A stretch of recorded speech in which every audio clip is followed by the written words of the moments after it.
Hi, my name is Elise Horan, and I'm the Writing Center Director.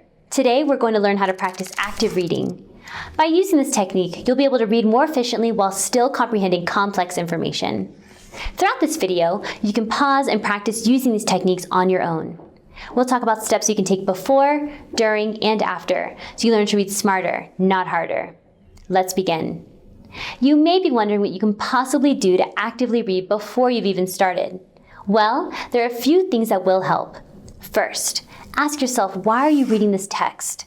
Is it for a paper, to understand main ideas, or maybe to connect with other class readings? By answering these questions before you start reading, you'll be able to more easily identify what information you should look out for. Second, read the title. This might sound obvious, but I mean really read the title. What does it tell you? If it's a scientific journal article, it might tell you the main idea right up front. Even if your title is concise, it can still tell you a lot. If there's an abstract, introduction, or even discussion questions associated with your article, read those too. You will have a better sense of the author's main argument before you even start reading. If there are subheadings or chapter titles, you want to take a look at those. They can tell you a lot about the structure of the article and how the author has supported his or her main idea. If you're unfamiliar with an author, it never hurts to do a quick Google search about who he or she is. This will help you understand how they approach the topic, potential biases, and their credibility. Have you ever caught yourself reading the same line, paragraph, or maybe even the same page over and over again, only to realize you don't remember anything you just read? You're not alone. Or maybe an article that looks like this once you're done. Then let's talk about what you can be doing while you read so you're engaged and retaining information. Let's talk about annotation. You've maybe heard this several times before. Practicing annotation and finding a technique that works for you can improve your ability to recall and understand information.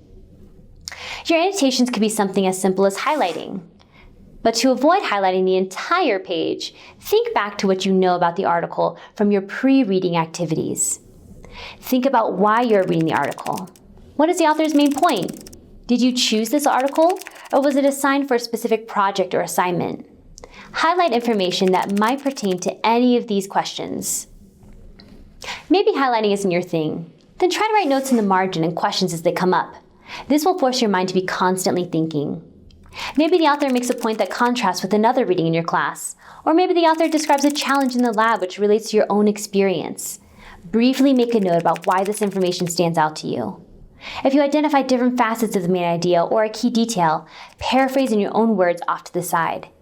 If you can contextualize information, put it in your own words, and even relate it to your own experience, you will more easily remember it. There are numerous ways to annotate your paragraphs, and maybe you'll use a mix of different techniques. Find what works for you and try it on your own as you read. Okay, so you spent a few minutes completing some pre-reading activities, and at this point, you've maybe finished reading the article or at least skimming it. So what do you do now? Well, there's one more step to really make sure you comprehend and recall that information. The article you've read may contain some new, challenging, and maybe confusing information. Maybe you can remember what it says and why it's relevant and important, but you aren't sure exactly how to use it or truly understand it. That's okay. This last step can help remedy this. It can be helpful to summarize information in your own words. This might be a short paragraph or just a few bullet points. Once you do this, you've locked in that information and you even have some notes for future reference. In addition to summarizing and paraphrasing information, you could write a brief reflection. Was there something you particularly disagreed with, or something that gave you an idea for future work? Write it down. It doesn't have to be long. This has been an introduction to active reading. Practice using these techniques with anything from an article for class discussion to research for a conference paper.